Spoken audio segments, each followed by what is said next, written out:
अस्सलामुअलैकुम वीवर, क्या हाल है? ठीक ठाक, फिट फाट, तबीयत ठीक है? तो साढ़े यूट्यूब चैनल बबलू एम के और मैं हाँ बबलू। क्या हाल है वीवर? ठीक हो, फिट हो, तबीयत ठीक है? अज दे व्लॉग दा स्टार्ट करने और उम्मीद नाल यकीन नाल कि अल्लाह ताला अज दा दिन तुहाडे खुशियां वास्ते होवे, खुशियां देवे, कामयाबियां देवे। मैं कोटा तो आया वदा कुछ समान गिना है, चीज़ां गिना इंशाअल्लाह नाल दे नाल तुहाडे नाल टच रखूं। आओ वाला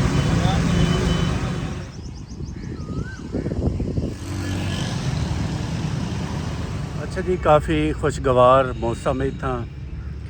अज भी आसमान दे उत्ते गहरे काले बादल हैं और लगदा पे कि बारिश थी सी। अल्लाह ताला खैर दी देवे, अल्लाह ताला उन्हें इलाकें च भी खैर करे जिन्हें इलाकें दे विच सैलाबी सूरत हाल है, क्योंकि काफ़ी सारे इलाके जिमें पहाड़ी इलाके हैं, चित्राल थी गया, काफ़ी वह भी इलाके हैं जितना अजकल ना सैलाब दे काफ़ी सारे नुकसान थे। अल्लाह ताला खैर करे उन्होंने को भी, उत्थे भी सारे मुसलमान भी रहन, अल्लाह ताला उन्होंने को महफूज रखे।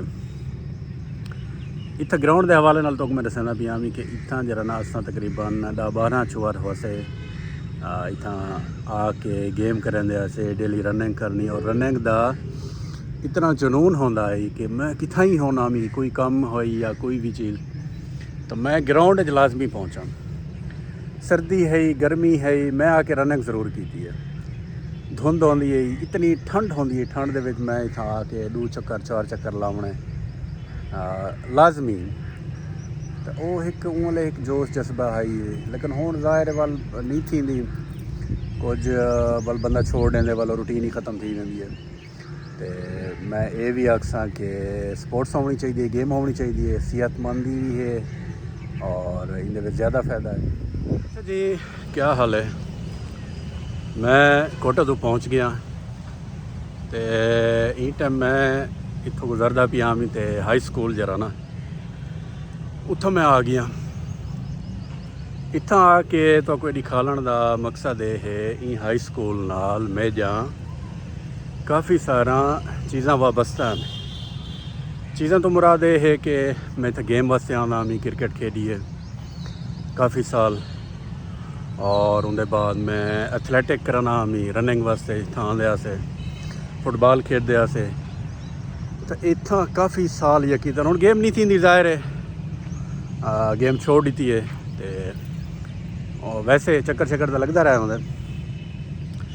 इत्थां काफ़ी बड़े लंबे ग्राउंड हैं, इत्थां मुस्तकिल क्रिकेट थी है पई, काफ़ी 2-4 क्लब भी हैं, रजिस्टर्ड क्लब हैं, इतना गेम करा। मैं आ गया ग्रोसरी स्टोर, कुछ सामान गिनते हैं। वैसे तो इतनी महंगाई है यार बहुत ज़्यादा। अच्छा जी, सामान गिनने तो बाद मैं कोटा दूचों वापसी आ गया। यार मैं सोचा ना कि इतनी महंगाई है, कशा नहीं बची यार, पैसे तो बचे ही क्या नहीं। पता नहीं यार लोगों नाल क्या थी ना पे इतनी महंगाई की वजह को। काफ़ी सारा जरा ना वो तबका जरा दिहाड़ी वाला है, मजदूर हैं, पता नहीं उन्होंने क्या थी ना पियो सी। बहरहाल दुआ ही कर सकते हैं जो अल्लाह ताला खैर करे। ये है मेरी लारी, मेरा मोटरसाइकिल जिन्हों तो मैं टुरदा फिरदा और व्लॉग बनाना, बड़ा ही मेरा साथ रहता है। हेलो, शहर के महंगे सौदे गिनने तो बाद मैं घर आ गया। मैं कि यार शहर च महंगाई है, अस अपने देहात ही वनूँ, सोहना साढ़ा देहात। ये देखो सही ताज़ी, बिल्कुल ताज़ी खजूर, ये देखो, ये मैं खासा हूँ। अच्छा जी, सवेरे तो है ही झाड़, तो हुण जरा ना हल्की धुप डी निकल आए, इस साइड को थोड़ा जिहा जो है गर्मी लगती पी। मैं धां गिदे, चलो मैं थोड़ा फ्रैश थी बनूँ। तो उनके बाद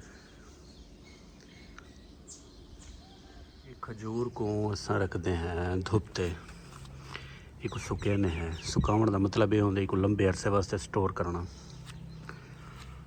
डॉगी, ये मेरा डॉगी है, जिडे मैं वेसा ये नाल आ सी, मैं कमरे चावा पिछों आवे सी, अगर मैं घर तो बाहर वेसा वाली मेरे नाल हो सी।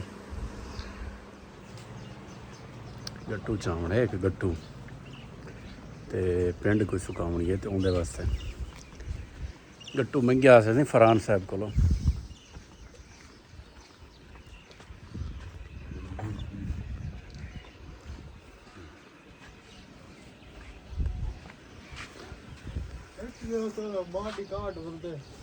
क्या किदा क्यों ये कुत्ता नहीं पटाना यार।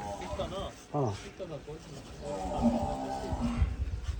कैसे यार आखिर उडो जाहिर है उनकी ड्यूटी इलाके जाहिर है।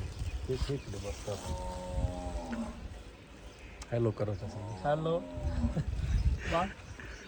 हाँ बस मेरा है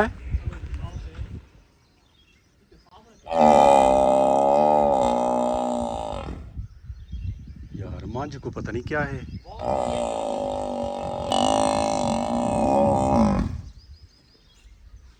सारी मांझ को कैसा ठीक है।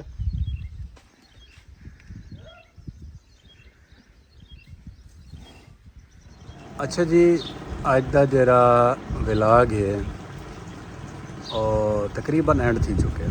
तकरीबन तो मुराद है कि एंड ही थी चुके। तो कोई किमें लगे अपनी मोहब्बत अपना प्यार लाजमी शामिल किया करो। थोड़ी जी सारी वीडियो को भी तवज्जो देगी थी करो। खुश रहो अपने इर्द गिर्द लोगों को भी खुश रखो। अल्लाह हाफ़िज़।